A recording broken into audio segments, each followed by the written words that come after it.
Welcome you again. Uttarakhand परीक्षा वाणी series ये अपना लेक्चर 3rd है, ठीक है। अब इसमें जो भी आपको डाउट आ रहा था कि सर इंग्लिश की टर्मिनोलॉजी यूज कीजिए, चलिए उसका भी हम ध्यान रखेंगे। किसी ने बोला था कि एमसीक्यू सर आप उसमें इंक्लूड करना, तो एमसीक्यू इसमें ऑलरेडी प्रोवाइडेड है, उसको भी हम कवर कर लेंगे। और आपकी क्वेरी थी, एक क्वेरी और थी शायद, वो थी शायद टाइमिंग को लेके थी, है ना। तो टाइमिंग हम लोग ठीक है डिसाइड कर लेंगे विद टाइम, 3 4 5 6 और क्लास बाद एक सेटल हो जाएगा कि किस टाइम पे आपका आना है, क्योंकि एक्चुअल में अभी अपना इकोनॉमी का भी चल रहा है, तो उसमें वो मेंस वाला है, प्री और मेंस वाला, तो उस वजह से थोड़ा सा भी टाइम में इशू है। तो टाइम भी हम कवर कर लेंगे, आप उसके लिए परेशान मत होना। हम चलिए इकोनॉमी उत्तराखंड वाणी, तो आज हमें अपने इस लेक्चर 3rd में जो भी पॉलिटी गवर्नेंस उस वाले सेक्शन पे हम देखेंगे, लेकिन उसके पहले थोड़ा सा रिवीजन भी हमें करना है, क्योंकि मुझे पता है जनरली रिवीजन नहीं हो पाता, या फिर ठीक है आपको लगेगा कि यार याद है, लेकिन धीरे धीरे जैसे क्लास बढ़ती जाएंगी आपके दिमाग से वो चीज ना स्लिप होती रहेगी। तो एक बार मैं आपको रिमाइंड करा देता हूँ जल्दी से, इसको चलिए आगे होने दीजिए।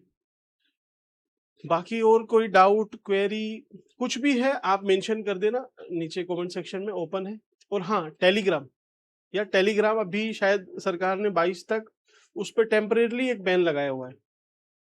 क्यों लगाया हुआ है ये तो समझ में आ नहीं रहा है भाई, जब पेपर अगर लीक होगा ही नहीं तो टेलीग्राम पे सर्कुलेट होगा कैसे, ये भी समझ में ही नहीं आई। टेलीग्राम एज ए ऐप, भाई वो तो कोई भी पेपर लीक करा ही नहीं सकता, कहीं से पेपर लीक हुआ है उसके बाद सर्कुलेशन का इशू आता है, तो मतलब सरकार चाह रही है कि लीक हो जाए लेकिन सर्कुलेट ना हो। लगभग बेसिकली यही सेंस निकल के आ रहा है। अदरवाइज टेलीग्राम को बैन करने का मुझे तो पर्सनली ऐसा कुछ लगता नहीं कि कोई पर्टिकुलर लॉजिक है। बाकी चलिए जो भी है, 22 तारीख तक शायद बैन है, उसके बाद वो रिज्यूम या फिर जो भी सर्विस है अपनी रिज्यूम हो जाएगी। तो जो भी लोग टेलीग्राम ज्वाइन अभी करना चाहते थे, अभी डिस्क्रिप्शन में लिंक भी है। आपको थोड़ी सी प्रॉब्लम आएगी टिल 23 से आप ज्वाइन कर लेना, कोई प्रॉब्लम नहीं। चल अच्छा, हमने ये वाला देखा था फर्स्ट वाला, पता है। अब आप बताइए मुझे, उत्तराखंड में कुल कितने जिले हैं? कितने? 13। कुमाऊं गढ़वाल, मन मन में एक बार राइम कीजिए। कुमाऊं का हेडक्वार्टर कहाँ है, गढ़वाल का कहाँ है, इतना आपको पता है। कौन सा कब स्टैब्लिश हुआ? भाई पौड़ी जो हेडक्वार्टर है गढ़वाल का, उसका ईयर आप बताना मन मन में। ऐसे ही आप कुमाऊं का भी आपको बताना है। इनके डिस्ट्रिक्ट हेडक्वार्टर पौड़ी का कहाँ है, देहरादून का कहाँ है, तो ये तो आपको याद रखनी ही नहीं है। बस याद क्या रखना था कि उधम सिंह नगर और चमोली का गोपेश्वर, चमोली गोपेश्वर, बस यही याद रखना है। कौन सा बड़ा है कौन सा छोटा है ये भी आपको पता है कि आप विजुअलाइज कीजिए। चमोली लेफ्ट देन राइट, नीचे आइए पौड़ी, राइट नैनीताल, लेफ्ट क्या है आपका टिहरी है। अब अल्मोड़ा और देहरादून, तो अल्मोड़ा, उधम सिंह नगर और हरिद्वार, उधम सिंह नगर। ठीक है, इस तरीके से आप कर लोगे। बाकी इसमें सीट कौन सी ज्यादा है? हरिद्वार के पास 11 सीट है और 10 सीट है देहरादून के पास, जो लगभग हाईएस्ट में ही आती है, बाकी सबके पास तो कम ही है। अच्छा एक चीज और आपसे बताऊं मैं, ऐसा क्यों किया गया होगा आपको लगता है? अभी देखेंगे हम, जो निर्वाचन मंडल की बात आएगी। ऐसा इसलिए किया गया होगा क्योंकि आपको पता है उत्तराखंड या पूरे राज्य की जो पॉलिटी है हमारी, वो किस चीज पे आधारित है? वो है एक तरह से पॉपुलेशन बेस्ड, कि हमारा जो रिप्रेजेंटेशन है वो जनसंख्या बेस्ड है, कि जहां पे जनसंख्या ज्यादा है उधर ही आपकी सीटें ज्यादा होंगी। तो प्लेन में जनसंख्या ज्यादा है तो सीट इन्हीं किसी डिस्ट्रिक्ट की रहेगी ज्यादा, ऊपर कम है तो कम रहेगी।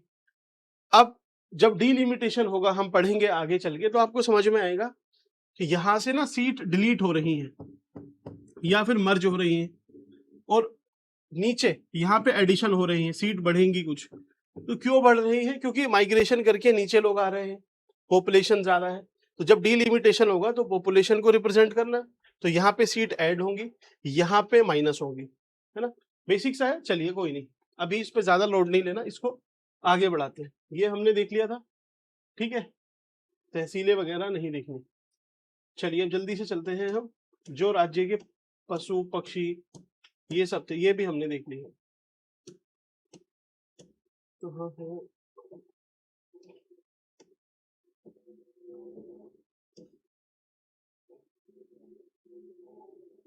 थर्ड चैप्टर आ गया अपना। ओके, चलो अध्याय 2।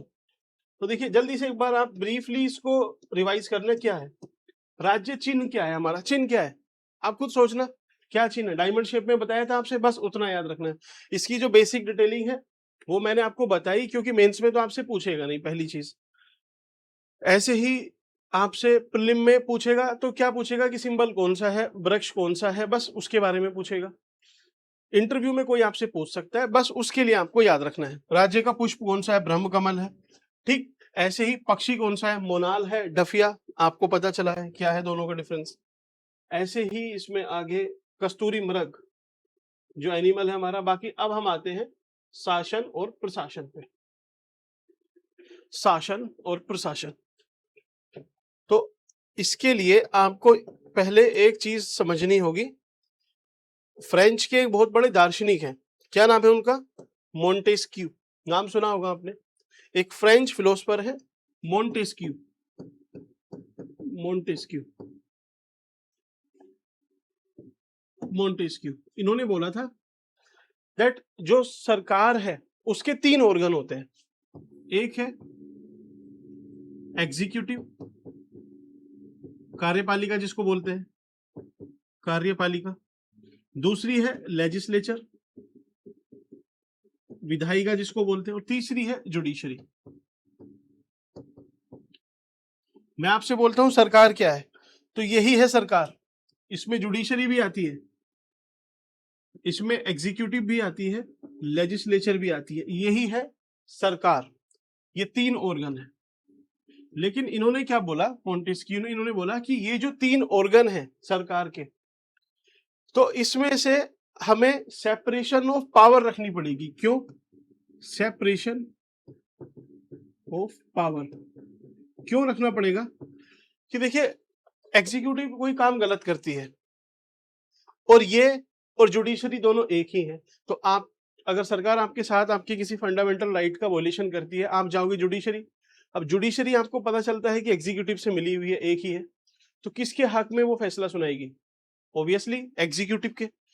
तो एक तरह से अगर ये तीनों अलग अलग कार्य नहीं करेंगे, अपना इंडिपेंडेंटली फंक्शन नहीं करेंगे, सबके अपने अपने फंक्शन डिसाइड नहीं होंगे, तो क्या होगा, देश ऑटोक्रेटिक बन जाएगा। ऑटोक्रेटिक कैसा, कि सपोज यहाँ पे हमने प्रेसिडेंट को बैठा दिया है, इसकी पावर भी प्रेसिडेंट में है, इसकी भी है, इसकी भी है, और ये तीनों आपस में मिले हुए हैं, तो भाई एक ही आदमी पूरे देश को रूल कर सकता है। तो इन्होंने बोला कि सेपरेशन ऑफ पावर होनी चाहिए, जुडिशरी के पास अपनी पावर होनी चाहिए जिसको एक्सरसाइज कर सके बिना किसी फियर एंड फेवर के। लेजिस्लेचर भी भाई सोवरेन होनी चाहिए, पार्लियामेंट्री सोवरेनिटी होनी चाहिए, कि भाई संसद में जो भी आप कार्य करोगे वो आपके सोवरेन है, आप कुछ भी बोलिए, कोई भी पॉलिसी लेके आइए, आप उसमें सुप्रीम है। एग्जीक्यूटिव भी अपना कार्य कर सकती है। तो ये तीनों ऑर्गन होने चाहिए, तीनों अलग अलग होने चाहिए। लेकिन इंडिया में ऐसा पॉसिबल नहीं है। क्यों, क्योंकि इंडिया का जो स्ट्रक्चर है वो बेसिकली चेक एंड बैलेंस का है, कि तीनों अलग नहीं है, तीनों लगभग एक ही है, लेकिन ये एक दूसरे पे चेक्स रखते हैं। कैसे, जुडिशरी है, किसी जज को हटाना है तो उसको कौन हटा सकता है, लेजिस्लेचर। तो कोई जज अगर गलत काम कर रहा है, ऑटोक्रेट हो रहा है, उसको लेजिस्लेचर हटा सकती है। अब ये जो एग्जीक्यूटिव है, इसमें प्रधानमंत्री और इसमें जो काउंसिल ऑफ मिनिस्टर है, ये सारे लोग आते हैं। अगर ये कुछ गलत करते हैं तो इसको भी लेजिस्लेचर हटा सकती है। ठीक, अब भाई इस हिसाब से तो लेजिस्लेचर बहुत पावरफुल हो गई। तो लेजिस्लेचर पे भी चेक है कि अगर जुडिशरी चाहे तो इस लेजिस्लेचर के कोई भी एक्ट, बिल, कुछ भी ये मनमानी से पास कर रही है, उसको नल एंड वॉइड कर सकती है। तो ये भी सुप्रीम नहीं बची। एग्जीक्यूटिव कोई ऐसा फैसला लेती है जो गलत है, तो जुडिशरी उसको भी एक तरह से टर्मिनेट कर सकती है। जैसे विशाखा गाइडलाइंस, एक्चुअल में क्या था कि उस टाइम पे जो वीमेन सेफ्टी थी 1997 के अराउंड, तो उस पे एग्जीक्यूटिव ने कोई फैसला नहीं लिया, तो वो फैसला एक तरह से वैक्यूम चलता रहेगा। कोई फैसला नहीं लोगे तो फिर कानून की व्यवस्था खराब हो जाएगी। तो जुडिशरी ने बोला कि अगर कोई भी लेजिस्लेटिव वैक्यूम है, मींस अगर लेजिस्लेशन ने कोई कानून नहीं बनाया है, तो इसका मतलब ऐसा नहीं कि देश बिना कानून के ही चलेगा। हम जो बोलेंगे वो ही अपने आप में कानून है, जब तक कि लेजिस्लेचर कानून नहीं बनाए। तो इस तरीके से आपस में ये चेक एंड बैलेंस चलता रहेगा। ये मेंस का टॉपिक है, इसमें आपको बहुत ज्यादा परेशान करता है क्योंकि एक्चुअल में कोई थिन लाइन नहीं है। इसी से एक टर्म निकल के आएगी कि एडवेंचरिज्म, जुडिशियल एक्टिविज्म, एडवेंचरिज्म। तो ये एक डिबेटेबल इशू है, इसमें हमें नहीं पढ़ना, बस ये पता करना है कि भाई 3 ऑर्गन है और 3 ऑर्गन से मिलके सरकार बनती है, बस इतना। ठीक, तो अब मैं आपको थोड़ा सा स्ट्रक्चर समझा देता हूं। क्या स्ट्रक्चर है देखिए, हमें पता है एग्जीक्यूटिव है, एक तरफ जुडिशरी है और लेजिस्लेचर है, विधायिका है। ठीक, अब ये जो एग्जीक्यूटिव है तो ये 2 तरह से डिवाइड होती है। पहली है परमानेंट और दूसरी है टेम्परेरी। परमानेंट एग्जीक्यूटिव में कौन है कि जो जिनका कार्यकाल भाई एज के हिसाब से डिसाइड है, आप रिक्रूट होके आए हो, जितने भी ऑल इंडिया सर्विस है, अधिकारी है, पूरा एडमिनिस्ट्रेटिव स्ट्रक्चर ये परमानेंट एग्जीक्यूटिव में आएगा। आप ऐसे समझो, सबसे ऊपर सपोज हम मान लेते हैं कि प्रधानमंत्री है, तो प्रधानमंत्री को हेल्प करने के लिए कौन है? Cabinet secretary. राज्य में अगर सीएम है तो सीएम को हेल्प करने के लिए चीफ सेक्रेटरी। उसके नीचे डायरेक्टर आ जाएंगे, डायरेक्टर के नीचे जो अगर डिवीजन है कहीं पे तो डिविजनल कमिश्नर आ जाएंगे, उसके नीचे डीएम साहब आ जाएंगे, डीएम के नीचे एसडीएम आ जाएंगे, एसडीएम के नीचे आपके तहसीलदार। अब तहसीलदार के नीचे कौन आएगा? नायब तहसीलदार। नायब तहसीलदार के नीचे कानून गो आता है, कानून गो के नीचे पटवारी। ठीक, ये एक तरह से रेवेन्यू वाली बात है, मोटा मोटा मैंने आपको बताया। तो परमानेंट में आप देखिए कि आप लोग एग्जाम क्रैक करते हैं और इधर ही कहीं वीडियो भी होता है, वो एडमिनिस्ट्रेटिव स्ट्रक्चर अलग तरीके से है। तो लगभग आप समझो कि ये परमानेंट एग्जीक्यूटिव है। ये अपनी एज के हिसाब से, जब तक इनकी एज भाई 60 साल अगर डिसाइड है, 60 है, 62 है, तब तक ये कार्य करते रहते हैं। इधर जो टेम्परेरी है ये चेंजेस होते रहते हैं। ये चेंज कौन करता है? इसमें सपोज आपके पीएम आते हैं ऊपर, राज्य में सीएम आते हैं, आप डिस्ट्रिक्ट में आपके जो जिला परिषद है वो आते हैं, उसके नीचे नगर पालिका अध्यक्ष, और ये इस तरीके से ग्राम प्रधान तक नीचे स्ट्रक्चर चलता है।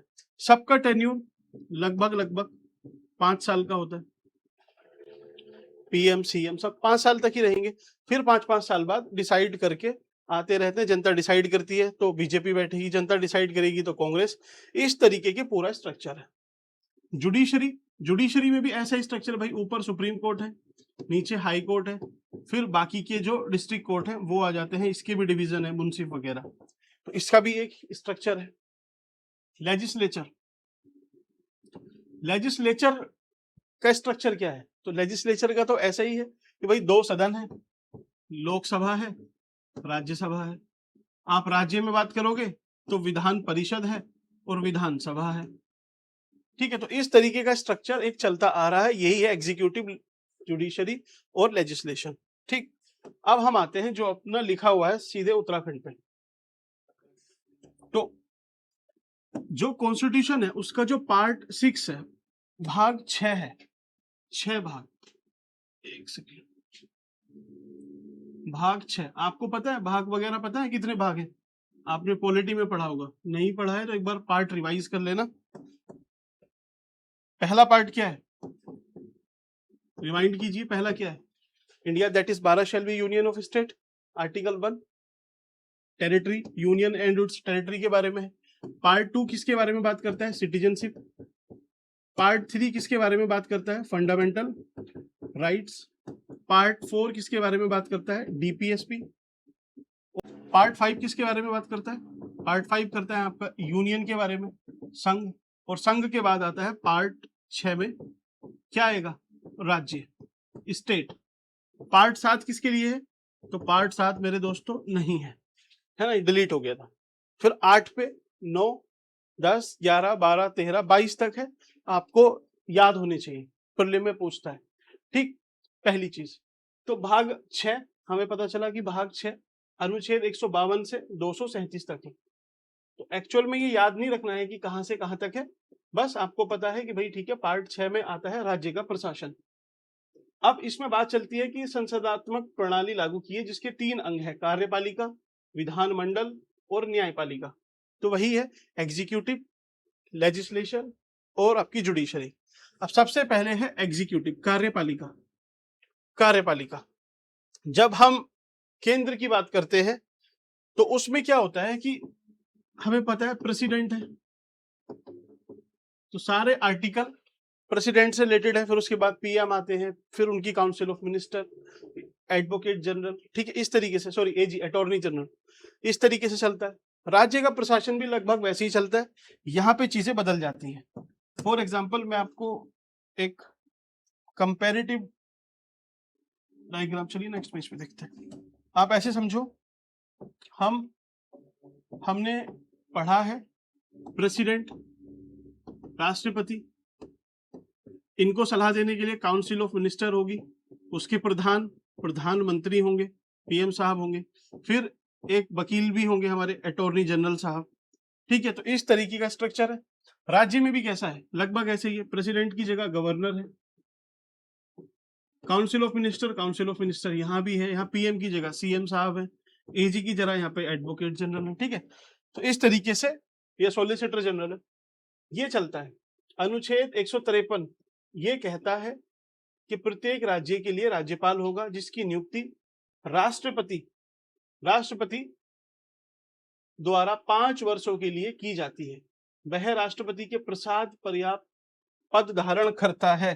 अब यही कंफ्यूजन है, पहले वो बोल रहा है कि भाई प्रत्येक राज्य में होगा, एवरी स्टेट, तो आपको यही फंसाएगा कि किन्हीं 2 राज्यों का एक राज्यपाल हो सकता है, आप सोचना इस चीज को, या फिर एक राज्य में 2 राज्यपाल हो सकते हैं।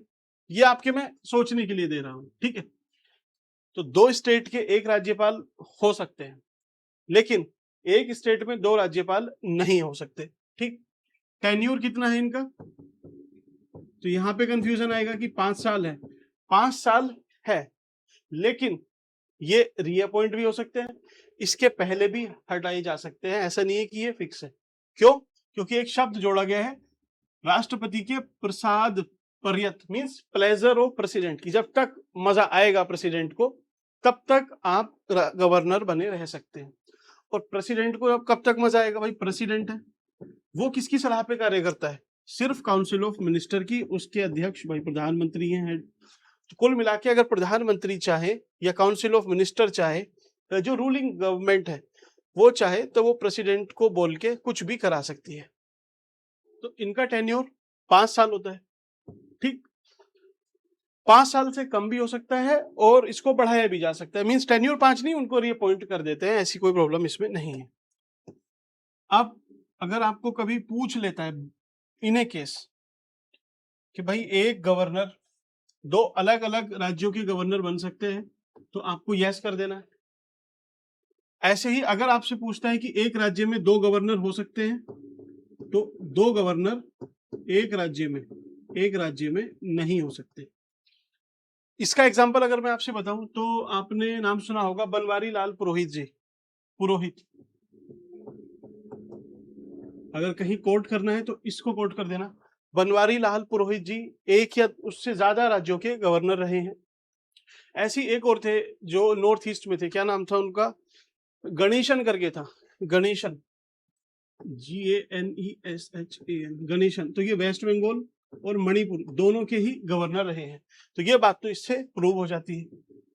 टेन्यूर 5 साल रहता है, प्रेसिडेंट चाहे तो इनको हटा सकते हैं। ठीक,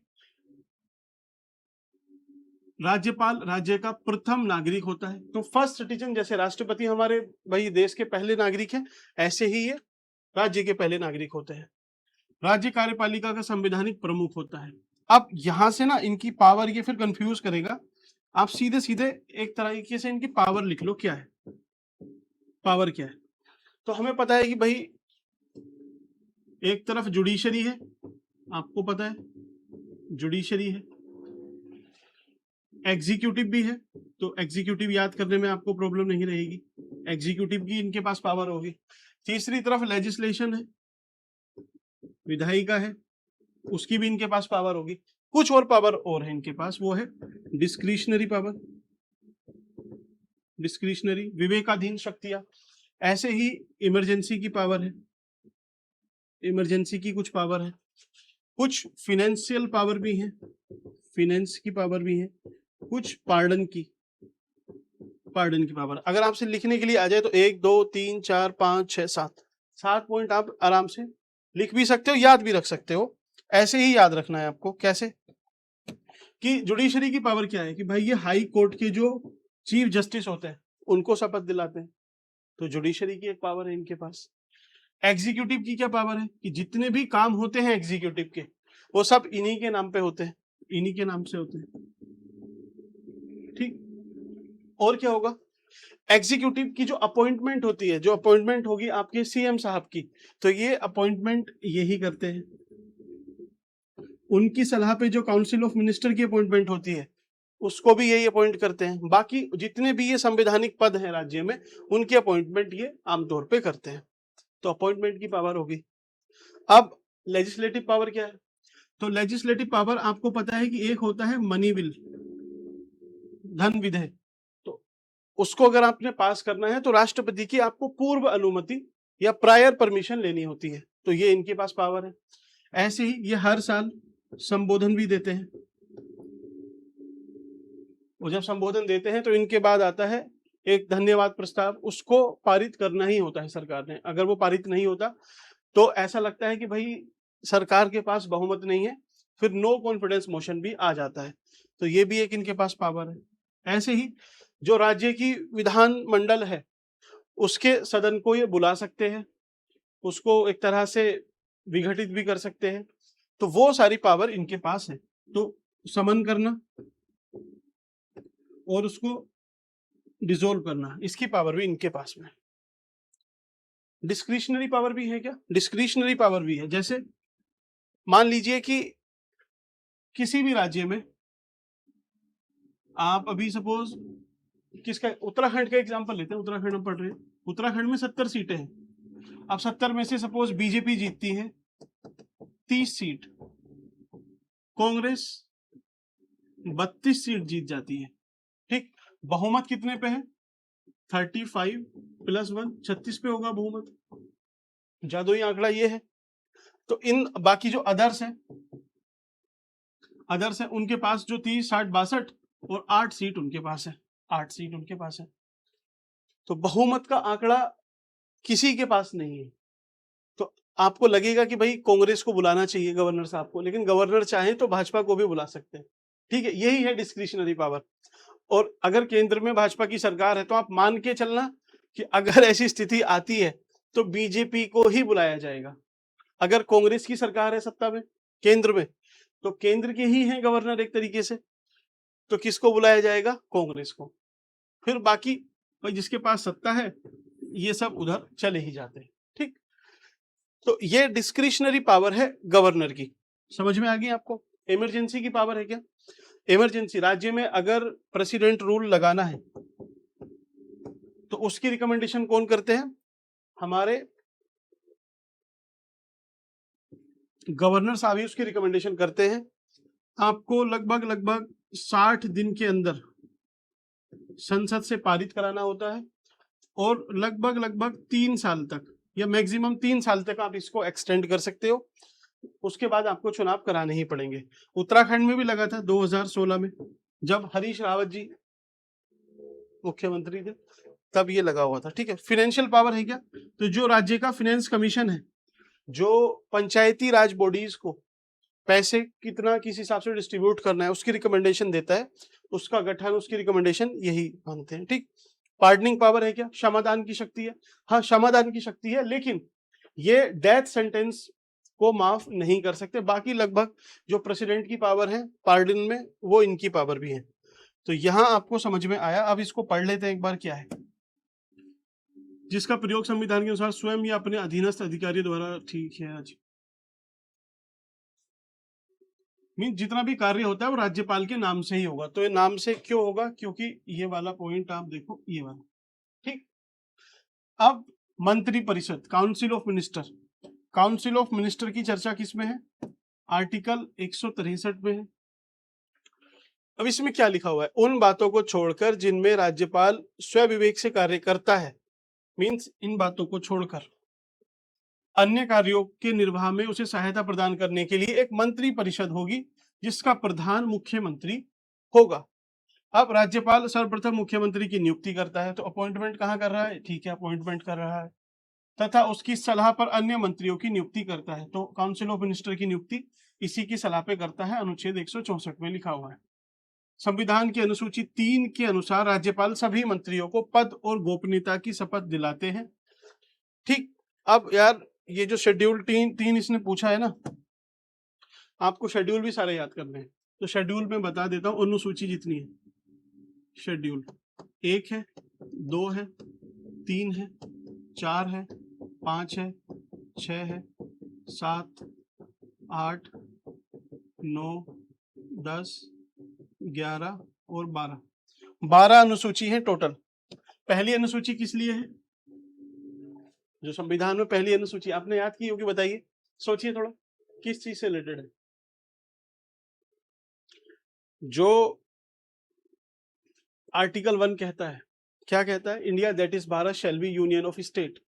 तो बस उसमें वही चीजें मेंशन है, उसमें राज्यों के नाम मेंशन नहीं है। नाम किस में मेंशन है? इसमें मेंशन है। तो सारे राज्यों के नाम इसी में, नेम इसी में मेंशन है। अगर आपसे पूछा जाए कि हमें किसी राज्य का नाम बदलना है, तो हमें किस में संशोधन करना पड़ेगा? नाम बदलना है राज्य का, तो आपको संशोधन, संवैधानिक संशोधन तो करना नहीं है, क्योंकि संविधान ये कहता है कि अगर आपको किसी राज्य का नाम वगैरह बदलना है तो आप साधारण बहुमत से बदल सकते हो। लेकिन नाम क्योंकि चेंज हुआ है, तो अनुच्छेद 1 इसमें आपको चेंज करना पड़ेगा। जैसे केरलम, केरला का केरलम हो गया, ठीक। अनुच्छेद बोल रहा हूँ, शेड्यूल, अनुसूची सेकंड में क्या है? तो इसको याद करने का एक तरीका है, आप ऐसे याद करो कि आमतौर पे क्या होगा कि आप लोग, हम लोग कोई भी पहले शपथ लेते हैं, फिर हम किसी सर्विस में जाएंगे, फिर हमें सैलरी मिलेगी। लेकिन यहाँ उल्टा है, यहाँ पे सैलरी पहले है, सैलरी पहले मिलेगी, शपथ आपको बाद में लेनी है, ओथ, ठीक। फोर्थ में क्या है? फोर्थ में जो जितने स्टेट हैं उनकी जो सीट है राज्यसभा में, उसके बारे में बात करता है। इंग्लिश में अगर मैं बोलूं तो allocation of seats of state in Rajya Sabha, ऐसे कुछ करके है, ठीक। 5 में क्या है? 5 में है कि शेड्यूल्ड एरिया के बारे में बात करता है, और इसमें कुछ राज्यों को निकाल देता है, जैसे असम, मेघालय, मिजोरम, त्रिपुरा। इन राज्यों को छोड़कर बाकी राज्यों में जो शेड्यूल एरिया है उसकी बात करता है। तो इसकी बात कहाँ करेगा? इसकी इन सब में करता है। तो असम, मेघालय, मिजोरम, त्रिपुरा, इन शेड्यूल एरिया की बात इसमें करता है, ठीक है। यहां तक प्रॉब्लम नहीं है। 7 में क्या है? 7 में अलग अलग लिस्ट के बारे में बात करता है, जिसमें स्टेट लिस्ट, यूनियन लिस्ट और कंकरेंट लिस्ट है। 8 में क्या है? 8 में भाषा, भाषा लैंग्वेज, कितनी लैंग्वेज है? 22 भाषाएं हैं, याद रख लेना। मैथिली, सांथली, डोगरी, बोडो बाद में ऐड हुई है, नेपाली, ये सारी चीजें आप कॉन्स्टिट्यूशन में पढ़ना जरूर अच्छे से। नाइन्थ पंचायती राज इंस्टीट्यूशन के बारे में है, और इसी में 9th ए भी ऐड हुआ था, जो अर्बन लोकल बॉडीज के बारे में, ठीक। 10th किसके लिए है? 10th 52वां संवैधानिक संशोधन 1985 में हुआ। उसमें बोला कि दल बदल कानून लागू हो जाएगा अगर आप किसी भी दूसरे गुट को शामिल कर लेते हो, या फिर आप किसी पार्टी में हैं, आप उस पार्टी को छोड़ देते हो। इसका आज के टाइम पे बहुत इंपॉर्टेंस है, क्योंकि आपको पता है आम आदमी पार्टी टूटी है, ऐसी अभी ममता बनर्जी जी की पार्टी टीएमसी। तो इसको आप इस बार के लिए थोड़ा सा तैयार करके जाना, ठीक है। ये क्या कहता है कि 2/3 से अगर आप टूट जाते हो तो ये लागू नहीं होगा। मतलब एक तरह से आप होलसेल अगर डिफेक्शन करते हो तो आप ठीक हो, रिटेल में अगर आप एक एक करके करते हो तब गलत है, ठीक। 11th में क्या बोलता है और 12th में क्या बोलता है? 11th में बोलता है, सॉरी, अरे यार ये तो मिस्टेक हो गई। तो ब्लंडर हो गया है। नाइन्थ की देखिए, नाइन्थ में क्या बोल रहा है, नाइन्थ में बोलता है लैंड रिफॉर्म। लैंड रिफॉर्म नहीं, ये है एक नबी अनुसूची है। इसमें ऐसा प्रोविजन है कि अगर कोई भी आप मैटर नाइन्थ शेड्यूल में डाल देते हो तो उस पर आपको एक तरह से जुडिशियल इम्यूनिटी मिल जाती है, आपके ऊपर कोई जल्दी से ऐसी कार्रवाई नहीं होती, या फिर वो जुडिशरी में जल्दी से चैलेंज नहीं होता। आज के टाइम पे सब होने लगा है, ठीक। IR कोहिलियो के केस के बाद 11 में है पंचायती राज इंस्टीट्यूशन और 12 में है अर्बन लोकल बॉडीज। ठीक है, तो भाई ये थोड़ा सा यहाँ पे कुछ और चल रहा होगा दिमाग में, ठीक। तो ये आपको समझ में आया। तो ये जो तीसरी अनुसूची की बात कर रहा है कि शपथ दिलाते हैं, कहाँ पे है, इधर।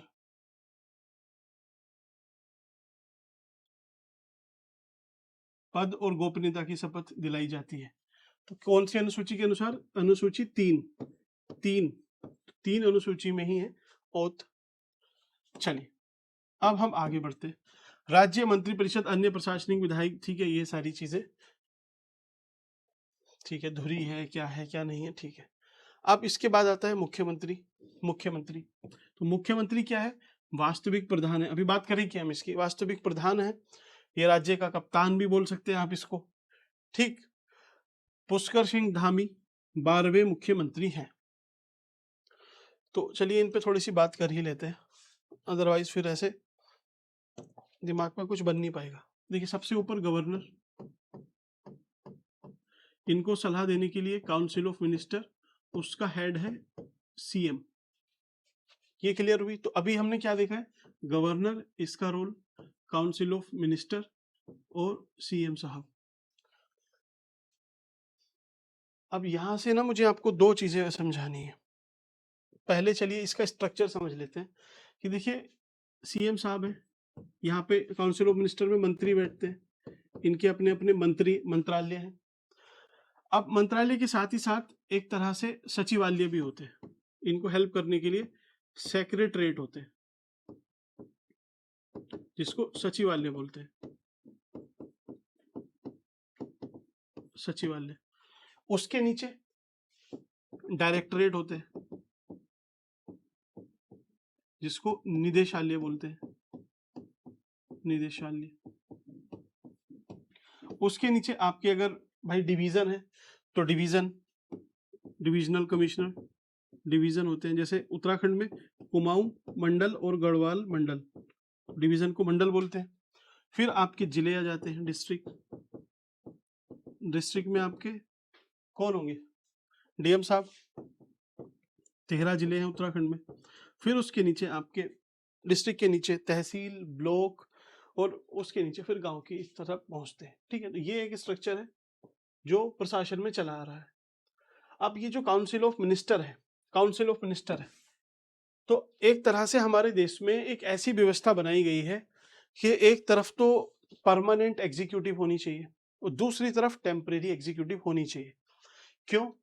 क्योंकि देखिए आप एक तरह से ये जितने भी काम करते हैं, कौन लोग करते हैं, बाबू लोग। आप अगर तहसील में जाना है, आपको थोड़ा बहुत काम, ज़्यादातर तहसील भी होते हैं, आप तहसील पहुंचते हो तो तहसील में कौन काम करते हैं भाई, तहसीलदार, नायब तहसीलदार, फिर आपके लेखवाल, पटवारी, कानून को, यही सब काम करते हैं।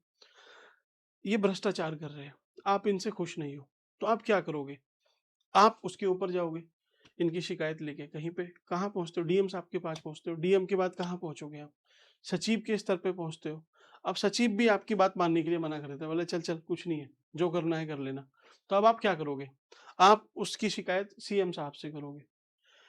CM साहब अगर आपसे बोल देते हैं कि चल जो भी है देख लेंगे, ठीक है, नहीं सुनते हम तेरी, तो हम 5 साल तक आप वेट करोगे। 5 साल बाद एक तरह से आप उस CM को या जो भी होगा उसको हटा दोगे सत्ता से।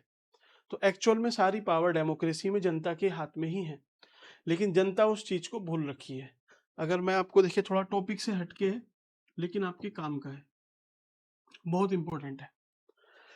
हमारे जो संविधान निर्माता है उन्होंने कॉन्स्टिट्यूशन बनाया, कॉन्स्टिट्यूशन, संविधान। तो कॉन्स्टिट्यूशन जब आप प्रेम्बल पढ़ते हो उसमें क्या लिखा है, we the people of India, किसने बनाया, हमने। तो हम लोगों ने, हम पीपल, सिटीजन, हमने कॉन्स्टिट्यूशन बनाया। इस कॉन्स्टिट्यूशन में कुछ पावर है जो पावर दी गई वो किसको दी गई? कुछ आप ऑफिसर बोल लीजिए या कुछ फ्यू इंडिविजुअल्स को, आप एडमिनिस्ट्रेशन भी बोल सकते हो, प्रशासन भी बोल सकते, उसको पावर दी गई और वो हम पे रूल करता है। चाहे आप पुलिस का एग्जांपल ले लो, है ना। अब हम हैं जनता, हमने बनाया संविधान, संविधान में कुछ पावर है, वो पावर मिली पुलिस को और पुलिस हमें उसी से रूल करती है। तो एक तरह से इनडायरेक्टली हम रूल करवाना चाह रहे हैं खुद को। क्यों? क्योंकि अगर रूल नहीं करेगा कोई सही तरीके से तो कैओस हो जाएगा, है ना, एनार्की सी हो जाएगी। तो पीपल खुद कॉन्स्टिट्यूशन के थ्रू अपने आप को रूल कराते हैं। लेकिन अब ये जो पुलिस है या कोई भी ये स्ट्रक्चर है, ये इस चीज को भूल जाते हैं कि हमें जो पावर दी है लोगों ने दी है। ये क्या समझते हैं कि हमारी तो भाई पावर कॉन्स्टिट्यूशन से आती है और कॉन्स्टिट्यूशन पहले बना हुआ है। तो ये क्या है, इस चीज को भूल जाते हैं। ये हमेशा याद रखना पड़ेगा कि जो लोग हैं अल्टीमेट पावर उन्हीं के पास में। आप पूरे देश में आप बोल लीजिए, आप बोलते हो डीएम बहुत पावरफुल है ना। आप जो पढ़ाते भी हैं टीचर वगैरह बहुत धूमधाम से प्रचार करते हैं कि डीएम जब उतरता है तो धरती कांपती है। इवन जब हम तैयारी कर रहे थे तो हमें भी पहले दिन जो डेमो वगैरह देते हैं ना, उसमें यही चीज कि जब डीएम साहब उतरते हैं तो धरती थर थर थर थर कांपने लगती है, इतनी पावर होती है। तो वो पावर हमें लगा यार डीएम बहुत पावरफुल है, लेकिन जब देखा कि यार डीएम को तो, और डीएम से ऊपर जो सचिव है उनको आपने देखा होगा, जो सुप्रीम कोर्ट के जज वगैरह हैं, हाई कोर्ट के भी हैं, ऐसे फटकार लगाते हैं जैसे बच्चे को डांटते हैं। तो लगा कि यार ये बहुत पावरफुल है, जज साहब बहुत पावरफुल है। अब जज साहब की जब स्थिति देखी तो पता चला कि यार, तो फिर जुडिशियल जो सिस्टम है उसको लगता है कि यार वो बहुत सुप्रीम है, लेकिन उनको कौन देख लेता है? पॉलिटिकल पार्टीज या पॉलिटिकल अथॉरिटी कंट्रोल करके रखती है। जब जब पॉलिटिकल पार्टी या कोई भी अथॉरिटी स्ट्रांग होगी तो जुडिशरी की हिम्मत नहीं है कि कोई बड़ा फैसला दे दे, है ना। डीमोनेटाइजेशन को भी क्या बोला कि वो सही फैसला था, ठीक है, वो हमारे डोमेन में नहीं है। ऐसे ही क्योंकि केंद्र में जो बैठा है वो ताकतवर इंसान है, मेजोरिटी है उसके पास, दमदार मेजोरिटी है, तो ये भी फिर कुछ नहीं करते हैं। अब जब आपको लगता है कि भाई प्रधानमंत्री बहुत स्ट्रांग है, तो प्रधानमंत्री भी बोल रहे थे इस बार, अब की बार 400 पार ये कर देंगे ऐसे, तो उससे क्या हुआ, लोगों को पता चला कि यार ठीक है मोदी जी चाहिए, लेकिन अथॉरिटी या फिर अथॉरिटेरियनिज्म हमें नहीं चाहिए। उतनी सीट देंगे जितनी उनके सर्वाइवल के लिए जरूरी है उतनी नहीं देंगे कि वो तानाशाह बन जाए। तो 400 से सीधे 240 पे लाके रख दिया। ठीक, तो यही है, सारी पावर जनता के हाथ में ही है, यही है पूरा स्ट्रक्चर। अब आप समझ लो कितना भी ये निदेशालय ये सब क्या है, ये इस वाले सेक्शन को रिप्रेजेंट करते हैं, इस वाले को, कि देखिए कॉन्स्टिट्यूशन से ही सारी ये पावर इनकी ड्राइव है।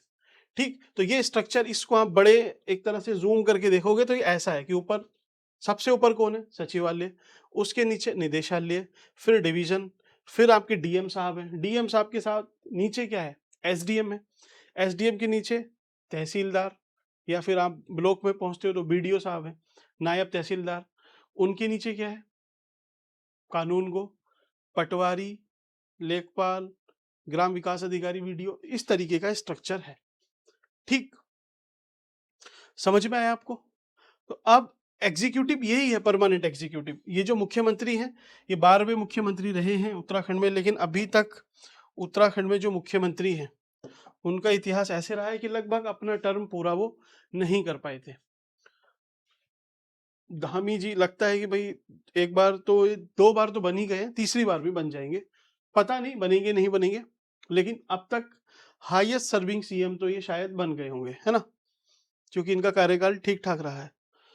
अब देखिए मुख्यमंत्री, इनको हेल्प करने के लिए सचिवालय होता है, जिसका, इसको हेड कौन करता है? कोई आईएएस अधिकारी होगा वरिष्ठ। उसके नीचे निदेशालय है, निदेशालय क्या करता है? तो इनका अगर मैं आपको काम बताऊं, आप ऐसे समझो मंत्रालय है, ये सर है, मुकुट है आपका, ठीक है, ये मेरा सर है, ये है मंत्रालय, इसके अंदर सचिवालय काम कर रहा है, जो ब्रेन है वो है सचिवालय। अब इस बॉडी के जो हाथ हैं ये है निदेशालय, ये देखते हैं टेक्निकल चीज़ों को कैसे होना है, कोई भी काम किस तरीके से उसमें प्रॉब्लम आ सकती है, ये एग्जीक्यूशन आर्म है। सोचने का काम कौन करता है? दिमाग, सचिवालय, सेक्रेटरीट, और दिखाने का काम कौन करता है? ये फेस। ठीक, अब आप उसके नीचे देखो, निदेशालय ये हाथ है, बाकी ये हाथ किससे काम करवाएंगे, किसी न किसी चीज से तो काम कराएंगे। तो नीचे डीएम साहब हैं, डीएम के नीचे पूरा एक स्ट्रक्चर है, अमला है, उनसे ये काम कराते हैं। ठीक, उत्तराखंड में 2 मंडल है, गढ़वाल और कुमाऊं। और किसमें कितने जिले हैं, 7 और 6 जिले, ये हम पहले ही डिस्कस कर चुके हैं। ठीक, तो ये कोई बड़ी बात नहीं है, ये सिंपली आपको समझ में आ गया किसका निदेशालय का क्या काम है, नीति निर्माण है, ये उन सब चीजों में मत पड़ना, नहीं पूछता है। सिंपली आपको स्ट्रक्चर पता होना चाहिए कि मुकुट क्या है भाई, मंत्रालय, इस मंत्रालय के अंदर काम करने वाला सचिवालय, दोनों मेरे हाथ क्या है, निदेशालय, और मैं इन हाथ से जो काम करता हूँ वो या करवाता हूँ वही है, डीएम है, एडीएम है, एसडीएम है, तहसीलदार है, नायब है, कानून को है, पटवारी, लेखपाल, ठीक, ये सब है उत्तराखंड में। लेकिन एक मजेदार चीज और है, ये एक्सेप्शन ही है एक तरीके से, रेवेन्यू पुलिसिंग, राजस्व पुलिसिंग।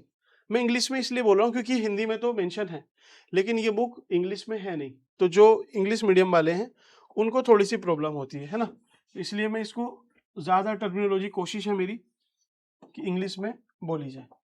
तो रेवेन्यू पुलिसिंग, सर्वप्रथम राज्य में कुमाऊं क्षेत्र में 1819 में पटवारी के पद सृजित कर इन्हें राजस्व संग्रह, भूलेखन आदि कार्यों के साथ पुलिस के कार्य सौंपे गए। थोड़ा सा अच्छे से मैं आपको समझाता हूँ क्या बात है। देखिए, ये उत्तराखंड है, तो यहाँ पे लगभग इस पूरे एरिया में, इसको छोड़ के, यहाँ पे टिहरी रियासत को छोड़ के, लगभग यहाँ पे आमतौर पे ब्रिटिश ने राज किया है, कमिश्नर सिस्टम थे यहाँ पे। अब 1815 में, आपको पता है कि 1815 में ट्रीटी ऑफ सगोली होती है, जिसमें गोरखाओं को भगा दिया जाता है, नेपाल के साथ संधि हो जाती है। उस संधि में एक बात निकल के आती है कि यार अब ये जो लोकल लोग हैं उत्तराखंड में, ये हमारे एक काम आ सकते हैं। वो किस काम, कि यार हमारी जो गोरखा रेजिमेंट है वो खाली हो गई है, क्योंकि गोरखाओं को हमने भगा दिया है, वो जल्दी से भर्ती होंगे नहीं। तो ये उत्तराखंड के लोगों को, क्योंकि लगभग वैसी स्ट्रेंथ, स्टेमिना, सब चीजें वैसी ही हैं, उनको रिक्रूट करना चालू करते हैं। और चालू करते हैं तो लोग भर्ती होना स्टार्ट होते हैं, फिर असम राइफल में जाएंगे, अलग अलग जगह पे जाके सर्विस करते हैं। आज भी आप देखो तो उत्तराखंड के लोग सेना में या इन चीजों में ज्यादा है। लोग बाहर चले गए, बाहर गए, बाहर से उन्होंने पैसा भेजा, तो पैसा कैसे भेजते थे, मनी ऑर्डर के थ्रू। तो इसी वजह से धीरे धीरे धीरे उत्तराखंड में एक मनी ऑर्डर अर्थव्यवस्था कहने लगे कि भाई बाहर से जो पैसा आता है उसी से पूरा उत्तराखंड चल रहा है। अब जब गांव में वो पैसा आया तो लोगों को लगा कि यार इतना पैसा, या फिर इसका मकान इतना बढ़िया हो गया, ये बढ़िया खाता पीता है, क्यों, क्योंकि इसका बेटा किसी सेना में भर्ती है। तो सब में फिर ये ऐसा एक माहौल बनेगा, लोग सेना में भेजना शुरू करेंगे। तो कुल मिला के क्या होगा, ये पलायन का पहला एक बड़ा कारण बनता है कि लोग पलायन करना स्टार्ट कर देते हैं। हर घर से लगभग एक चला जाएगा बाहर, तो पलायन हो गया। वो धीरे धीरे अपनी बीवी को भी बाहर ले जाएगा, बच्चे भी बाहर चले जाएंगे, क्योंकि उसे पता है कि यार पहाड़ पे इतनी अच्छी हेल्थ एजुकेशन फैसिलिटीज है नहीं, पैसे मेरे पास है तो हम बाहर ही रहेंगे। धीरे धीरे पहाड़ खाली होते चले गए।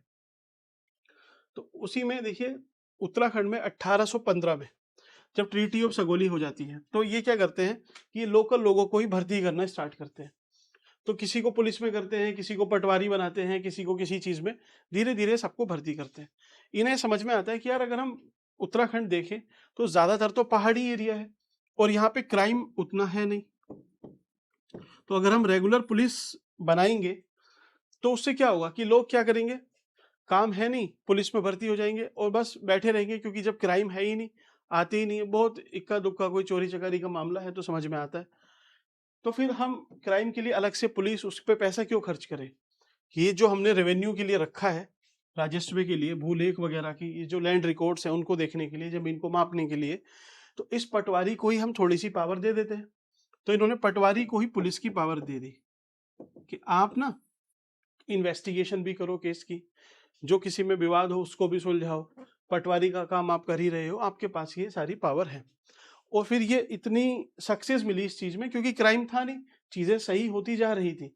जब क्राइम नहीं है तो आराम से पटवारी भी मैनेज कर पा रहे हैं, तो कोई प्रॉब्लम नहीं है। लगभग उत्तराखंड के 61%, 61% एरिया पे रेवेन्यू पुलिसिंग की व्यवस्था लागू थी, आज से कुछ साल पहले तक।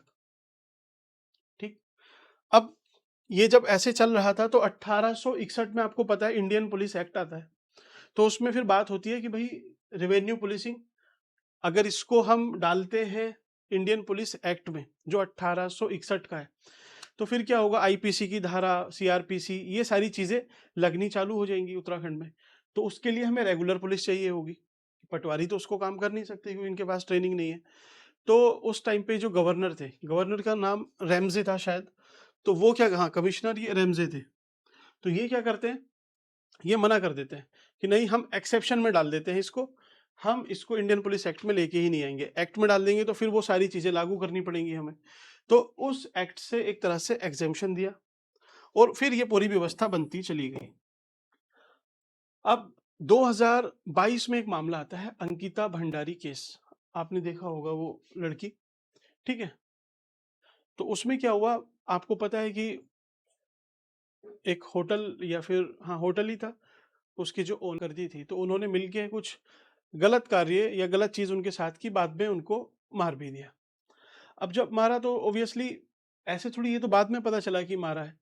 जब वो लड़की मिसिंग थी, तो जो उनके पिताजी हैं और माताजी हैं, उन्होंने वहां पे जो लोकल पुलिसिंग थी, पुलिसिंग क्या थी, यही थी रेवेन्यू पुलिसिंग, इसी के जुरिस्डिक्शन में आता था मामला। इन्होंने वहां पे शिकायत की कि वो मिल नहीं रही है हमारी बेटी। अब आप समझो, पटवारी कहाँ से ढूंढ लेगा यार, उसे कुछ पता ही नहीं है कि कैसे इन्वेस्टिगेशन होती है। ना उसके पास कोई फोरेंसिक की टीम है, ना उसके पास कोई इन्वेस्टिगेशन की स्पेशल उसकी ट्रेनिंग है वैसी कि वो कर पाए।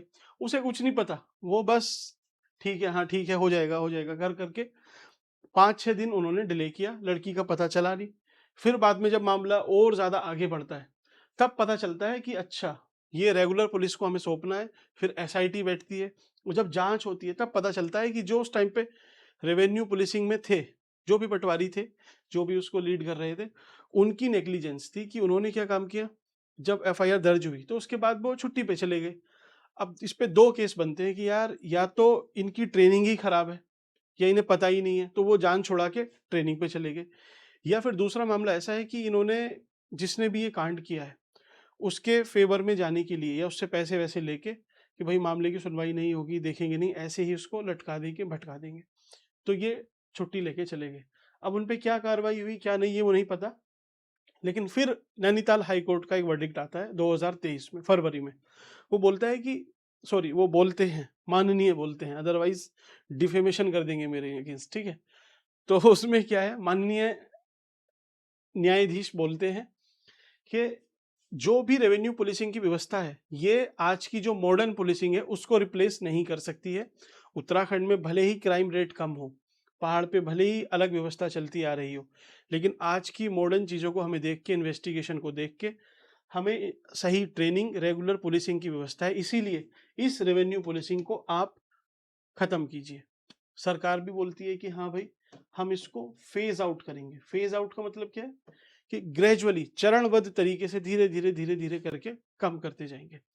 आज आप 2026 में हैं, तो ये पूर्ण तरीके से खत्म नहीं हुई है, लेकिन हाँ, धीरे धीरे रेगुलर पुलिसिंग की तरफ ज्यादा, जितने भी एरिया था वो जा रहा है, और जो पटवारी या रेवेन्यू पुलिसिंग की व्यवस्था है, वो उसका एरिया कम हो रहा है, और एक टाइम पे आके ये खत्म हो ही जाएगा। ठीक, अब इसको पढ़ लेते हैं क्या है इसमें। देखिए, 1857 के विद्रोह के बाद अंग्रेज इस क्षेत्र में पुलिस व्यवस्था की स्थापना करना चाहते थे, लेकिन कमिश्नर रैमजे के कहने पर इस व्यवस्था को रोक दिया गया। इस व्यवस्था पर मोहर लगाने के लिए 1874 में पटवारी के कार्य संबंधी नोटिफिकेशन जारी किया गया।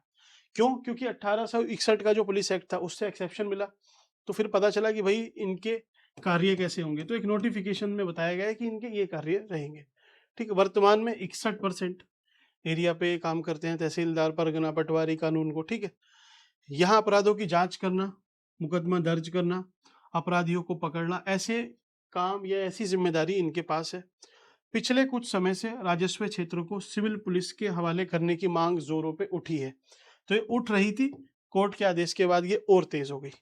ठीक, अंग्रेजी शासनकाल में कुमाऊं के 19 परगने तथा 125 पट्टियां पटवारी क्षेत्र थे, जबकि गढ़वाल में 11 परगने और 86 पट्टियां थी। ठीक, तो कुल मिला के क्या है कि कुमाऊं में ज्यादा था, गढ़वाल में कम था। सिंगल लाइन में ऐसे याद रखना है। ठीक, चलिए, थोड़ा स्लो है यार, इसको पेस हमें पकड़नी पड़ेगी, अदरवाइज तो आप चिंता मत करो, टाइम से पूरा करा देंगे।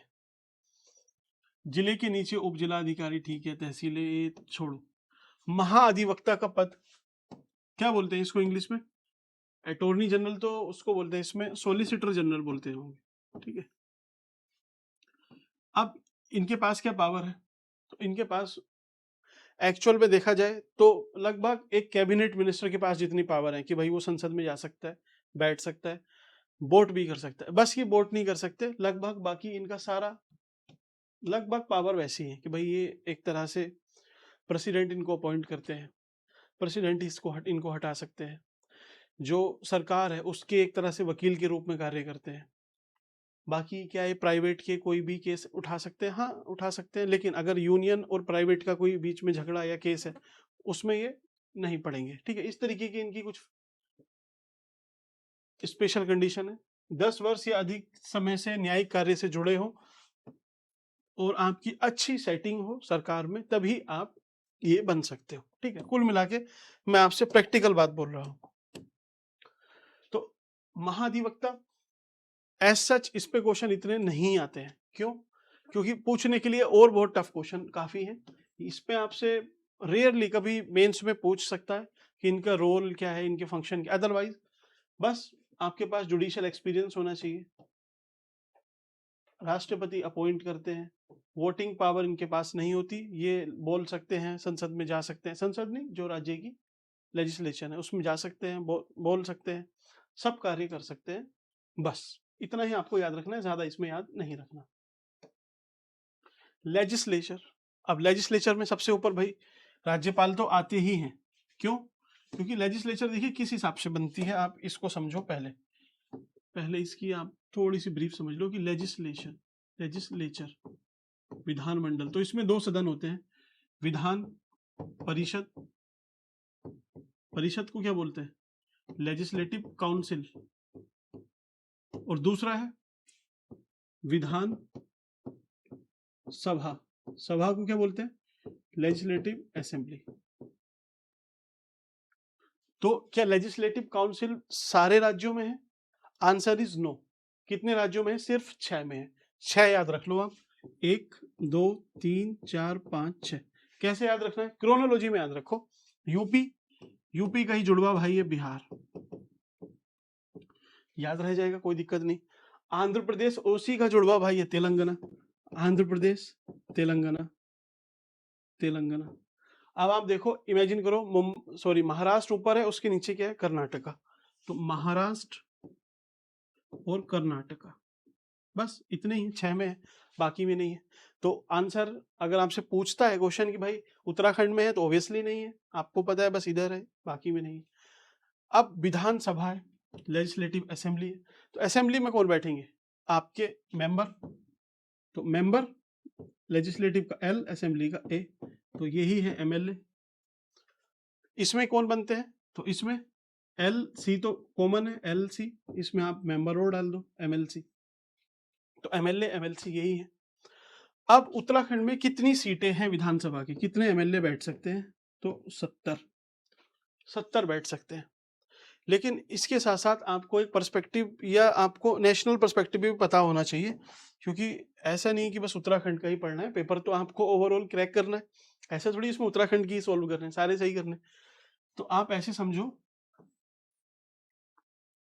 जो विधानसभा है, लेजिस्लेटिव असेंबली है, उसमें अगर आपसे पूछता है कि मैक्सिमम कितने सीटें हो सकती है, तो आंसर इज 500, 500 से ज्यादा नहीं हो सकती।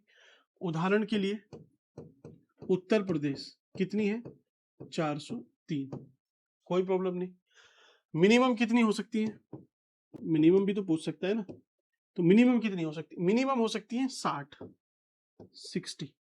उदाहरण के लिए आप जितने नॉर्थ ईस्ट के स्टेट देखोगे, तो इनकी पॉपुलेशन के हिसाब से इन पे 40 सीट, 38 सीट, 30 35 इतनी सीट होनी चाहिए, लेकिन आप देखो सबके पास लगभग लगभग 60 है। तो ऐसा कोई कोइंसिडेंस नहीं है, एक मिनिमम का क्राइटेरिया कि मिनिमम 60 होनी चाहिए। तो आप नॉर्थ ईस्ट के राज्य देख लो, सबके पास लगभग 60 सीट है।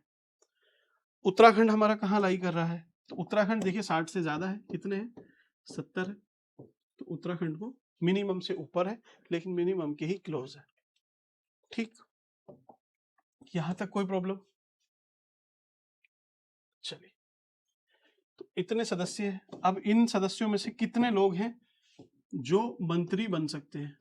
मंत्री, तो आपको हमें पता है कि भाई एक संशोधन हुआ था 91st कॉन्स्टिट्यूशनल अमेंडमेंट, जिसमें बोला गया कि 15% से ज्यादा, 15% से ज्यादा जो आपकी स्ट्रेंथ है, इसके 15% से ज्यादा मंत्री नहीं बन सकते हैं, इंक्लूडिंग चीफ मिनिस्टर। तो 70 का 15% कितना होगा? 15 सत्ते 105, 11, तो लगभग 11 मंत्री बन सकते हैं उत्तराखंड में, 11 बन सकते हैं। लेकिन एक चीज और है मजेदार, उत्तराखंड में क्या है, 12 है मंत्री। तो भाई ये 12 कैसे हो गए? तो इन्होंने बोला कि मैक्सिमम, ये मैक्सिमम है कि मैक्सिमम 15% बन सकते हैं, मिनिमम कितने बन सकते हैं? 12 मिनिमम। तो यहां पे अब कंफ्यूजन होता है सबसे ज्यादा। एक सेंटेंस दूंगा मैं आपको जो थोड़ा सा दिमाग आपका चकरा देगा। पहले मैक्सिमम की बात करते हैं। मैक्सिमम का क्राइटेरिया क्यों रखा गया है? क्योंकि आप समझो, यूपी का एग्जांपल लो, आपको यूपी से समझ में आएगा। यूपी में 403 है, 403 का 15% या 15% छोड़ो, आप इन 400 में से सबको ही अगर मंत्री बना दो तो सारे एमएलए खुश, सबके पास वीआईपी कार, प्रोटोकॉल, सारी चीजें प्रोवाइडेड है इनके पास, तो आप सबको खुश कर लोगे। लेकिन काम क्या सबसे करा सकते हो? नहीं कराओगे, काम आपको कम लोगों से ही कराना है, ऊपर से आपका खर्चा भी ज्यादा होता है। तो ये एक लिमिट लगाएगी कि भाई 15% से ज्यादा नहीं बन सकते। तो 400 का 15% कितना होगा? 15 चौक 60, 65 के अराउंड हो जाएगा। तो मैक्सिमम उत्तराखंड में या सॉरी यूपी में इतने मंत्री बन सकते हैं। ठीक, आप मिनिमम अगर बोलोगे मुझसे यूपी में कितने मंत्री बन सकते हैं, तो मैं बोल सकता हूँ 12 बन जाएंगे, मुझे कोई कैलकुलेशन नहीं करनी, क्योंकि मिनिमम की लिमिट पहले से तय है 12। उत्तराखंड में क्या है, ये जो 15% है किसका है? 70 का 15% है। आप 70 का 15% निकालो, कितना आएगा? लगभग 10.5 आएगा। तो अगर हम उत्तराखंड की 15% भी ले लेते हैं, तभी भी इसका मैक्सिमम भी मिनिमम से कम बैठ रहा है। आप समझे? एक बार फिर से मैं बताता हूं, ये मैक्सिमम है क्योंकि 15% 70 का मैक्सिमम ही है। अब ये जो मैक्सिमम है, ये मिनिमम जो लिमिट है 12 की, उससे भी कम बैठ रहा है। तो हमें मिनिमम तो रखनी ही है, इसलिए हम एक मंत्री बढ़ा देते हैं, तब जाके उत्तराखंड में 12 मंत्री हैं इंक्लूडिंग चीफ मिनिस्टर। ये बात आपको क्लियर हुई? ठीक है, यही है यहाँ पे जो फंसाएगा आपको कभी। अब इसको एक बार पढ़ लेते हैं क्या है इसमें। देखिए, विधानमंडल में सबसे ऊपर राज्यपाल है, तो ऑब्वियसली यहाँ पे गवर्नर साहब रहते हैं, यहाँ आपके स्पीकर आ जाएंगे दोनों। उनके हस्ताक्षर के बिना कोई कानून ये सब नहीं बनता है, मैंने आपसे बताया कि वो हेड है इसके। अब इनके काम क्या है कि सत्र को आहूत करना, समन करना, सत्रवसान करना, प्रोरोग करना मीन हटा देना, विघटन करना, डिसोल्व कर देना। इसके अतिरिक्त राज्यपाल विधान मंडल के सत्र प्रारंभ होने पर सदन के अभिभाषण करते हैं, बजट को रखवाते हैं, साक्ष्यों को, निर्हारितों को, जो भी है यार ये, ठीक है। मतलब क्या है कि भाई जो सेशन है उसको बुलाना है, बजट है उसको पेश कराना है, इन्हीं के नाम पे होगा। तो जितने भी लेजिस्लेटिव एक्शन है इनके नाम पे होते हैं, एक लाइन में ये बात है। ठीक, विधेयक को राष्ट्रपति के पास भी ये भेजते हैं। अब यहीं से कंट्रोवर्सी स्टार्ट होती है कि अगर सपोज तमिलनाडु है, वहां पे जो इस टाइम पे रूलिंग पार्टी है टीवी के है, लेकिन जो गवर्नर है वो बीजेपी से है। बीजेपी मीन्स आप समझ गए कि रियल सेंस में बीजेपी ही है। तो बीजेपी के गवर्नर है, उन्हें समझ में आएगा कि यार ये जो बिल पारित कर रहे हैं थोड़ा सा ऐसा बिल है जो हमें नुकसान पहुंचा सकता है, मीन्स बीजेपी को, तो वो उसे पास ही नहीं होने देंगे। क्या करेंगे, उस बिल को प्रेसिडेंट के पास भेज देंगे और वो अटक जाएगा, कितने टाइम में वहां से आएगा। प्रेसिडेंट भी किसका है? रूलिंग गवर्नमेंट बीजेपी का ही है। प्रेसिडेंट किसकी मर्जी से काम करता है? Council of minister. Council of minister का प्रधान कौन है? प्रधानमंत्री।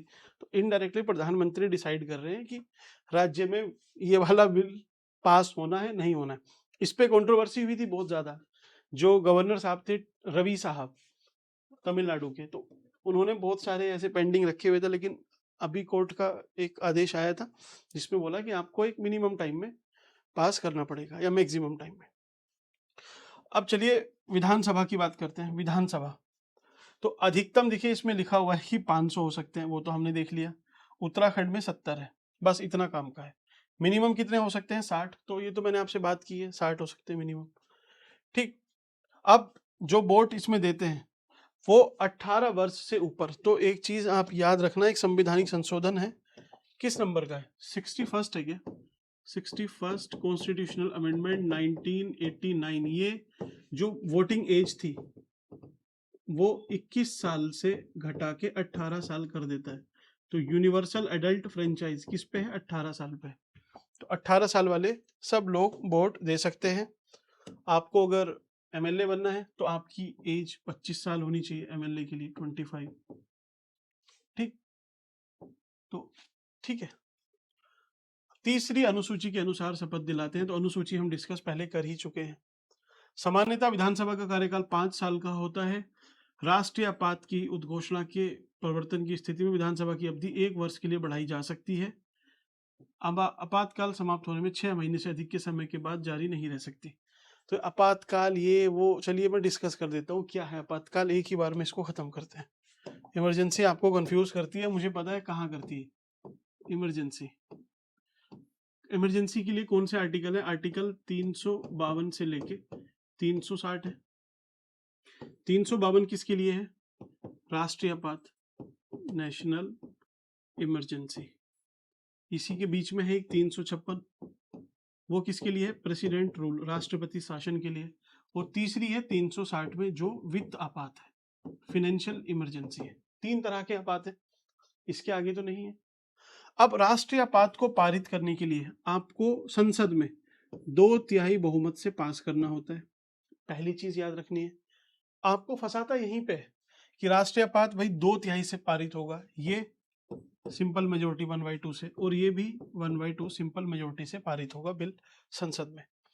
ये आप 30 दिन के अंदर अंदर आपको इसे संसद से पारित कराना है। इसको 60 दिन के अंदर अंदर, और इसको भी 60 दिन के अंदर अंदर आपको पारित कराना है। एक चीज और आपसे पूछ सकता है कि ये कितने टाइम के लिए लगता है? तो आपको पहले 6 महीने तक इसको आपने लगाया, फिर दोबारा पारित कराते हो, फिर अगले 6 महीने बाद आपको फिर से संसद से पारित कराना है, अप्रूवल लेना है, और ऐसे कर करके आप इसको कभी भी कितने भी टाइम तक लगा सकते हो। ठीक। अब आता है आपका ये सेकंड वाला जो प्रेसिडेंट रूल है। तो आपने 6 महीने में इसको फिर से पारित कराया, संसद से बढ़ा दिया, फिर अगले 6 महीने में पारित कराया, और मैक्सिमम इसको आप 3 साल तक करा सकते हो। इसको क्या है कि आप कितना भी बढ़ा सकते हो, और जब चाहे सिंपल मेजोरिटी से इसको हटा भी सकते हो वापस सिंपल मेजोरिटी से। बस यही 3 चीज हैं, पूरे क्वेश्चन सारी चीजें यहीं पे आपको घुमाती हैं। यही है, मुझे पता है आपको अभी भी बहुत सारी चीज पढ़ के भी ये चीज याद नहीं हुई होगी, क्योंकि ये टफ है।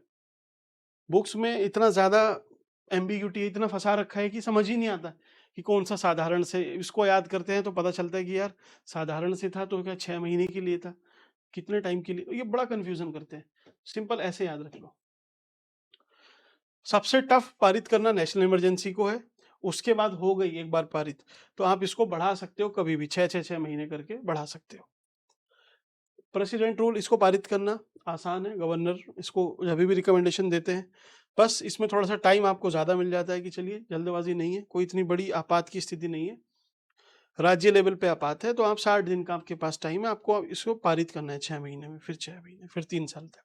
और ये तो आप पैसों वाला मामला है, समझ गए होंगे। ठीक है, ये वाली इमरजेंसी अभी तक इंडिया में नहीं लगी है, ये अक्सर लगती रहती है। ठीक, नेशनल इमरजेंसी भी लगी थी इंडो पाक वॉर के टाइम पे, ठीक है, कई बार लगी है, भी एक्सटेंड होती रही है। तो अब देखते हैं कहाँ तक अपनी कथा पहुंची है।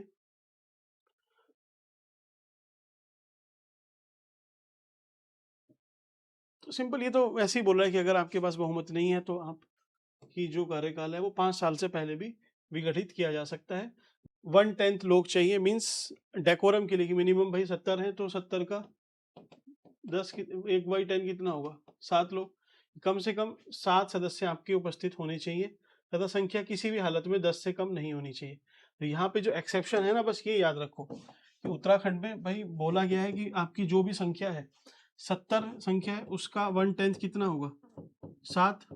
तो 7 लोग क्या संसद या सॉरी जो विधानसभा है उसके सेशन को चला सकते हैं? नहीं, मिनिमम की लिमिट रखी गई कि भाई मिनिमम 10 तो होनी ही चाहिए, इससे कम नहीं होने चाहिए। किसी भी हालत में 10 लोग कम से कम उत्तराखंड में उसके सेशन को चलाने के लिए होने चाहिए। ठीक, ये छोटी छोटी डिटेलिंग है जहां पे आपको फंसाएगा। विधानसभा का सत्र वर्ष से कम 2 बार आहूत किया जा सकता है। तो आहूत क्या है? तो देखिए संसद ने या कॉन्स्टिट्यूशन में हमारे बोला गया है कि 2 मीन्स जो सदन है उनकी जो सेशन है वो उसकी जो बीच का टाइम पीरियड है वो 6 महीने हो सकता है। तो हम हिसाब लगा लेते हैं कि यार 12 महीने हैं, तो 6-6 महीने उन्होंने बोला है कि भाई 6-6 महीने में आपको बुलाना है। लेकिन एक्चुअल में हम 3 बुलाते हैं। बीएमडब्ल्यू क्या है? बजट सेशन, उसके बाद मॉनसून, उसके बाद विंटर सेशन। ठीक, तो इस बार उत्तराखंड का बजट सेशन कहाँ हुआ है? गैरसैंण में हुआ है ना। चलिए, बाकी देहरादून में होते हैं। चलिए, राज्यपाल द्वारा बुलाया जा सकता है, ठीक है, समझ में आया। अनुच्छेद 178 के अनुसार विधानसभा में सदस्य अपने किसी एक सदस्य को अध्यक्ष तथा अन्य को उपाध्यक्ष चुनते हैं। तो हाँ, अध्यक्ष और उपाध्यक्ष सदस्य में से ही चुने जाते हैं। विधानसभा भंग होने की स्थिति में अध्यक्ष अगली व निर्वाचित विधानसभा के प्रथम अधिवेशन होने तक अपना पद बना रहता है। अब एक चीज आप समझो, जो विधानसभा अध्यक्ष है वो भी तो एक तरह से एमएलए ही है। एमएलए का कार्यकाल है भाई 5 साल जब चुन के आते हैं। लेकिन जब 5 साल पूरे हो जाते हैं, ये तभी भी एक्सटेंड इनको कर दिया जाता है कि जब तक नए अध्यक्ष आएंगे तब तक आप पद को संभालिए। तो ये भी थोड़ा सा एक अनयूजुअल सा फैक्ट है, आप ध्यान रखना। विधानसभा अध्यक्ष सामान्यतः 5 वर्षों के लिए निर्वाचित किए जाते हैं, किंतु वह इसके पहले उपाध्यक्ष को अपना इस्तीफा देकर छोड़ सकते हैं। ठीक है, समझ में आता है। यदि अध्यक्ष विधानसभा के सदस्य नहीं रहे तो उसे अध्यक्ष पद त्यागना पड़ता है। हाँ, तो जो भी आपके ये सेशन है, सदन है, इस सदन का एक सदस्य ही इसका अध्यक्ष बनता है। अब वो अगर सदन का सदस्य है ही नहीं तो अध्यक्ष बन ही नहीं सकता। ये तो बात सही है।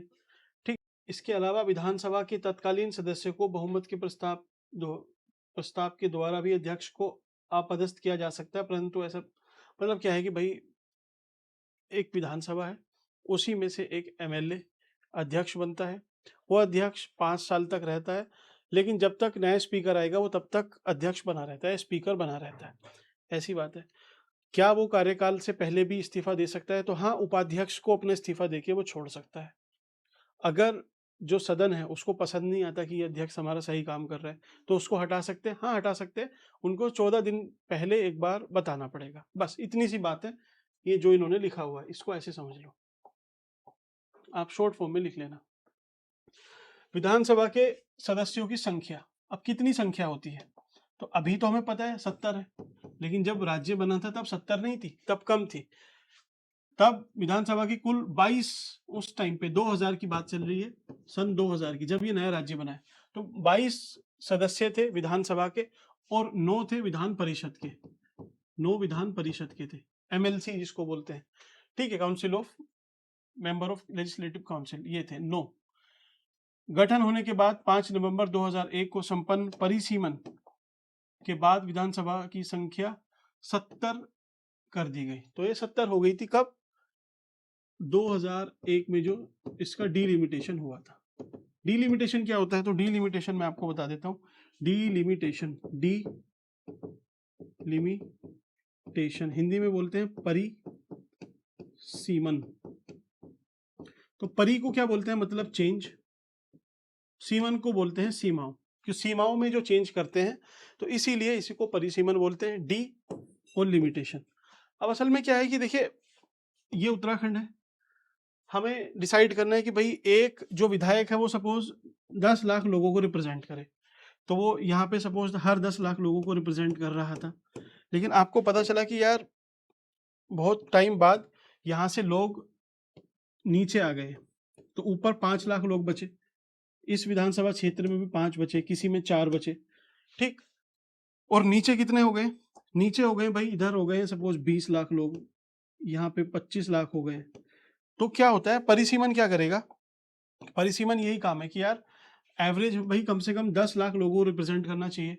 ये 5-5 को कर रहा है, तो इन दोनों को मर्ज कर देते हैं और ये एक ही विधानसभा बना देंगे। ठीक, ऐसे ही ये नीचे ये 20 लाख को रिप्रेजेंट कर रहा है, तो इसको तोड़ के 2 अलग अलग सीटें बना देंगे। तो यहाँ पे जो सीट है वो बढ़ेंगी और इधर परिसीमन से कम होंगी। ये फैक्ट है, लॉजिक भी है, कॉमन सेंस भी है।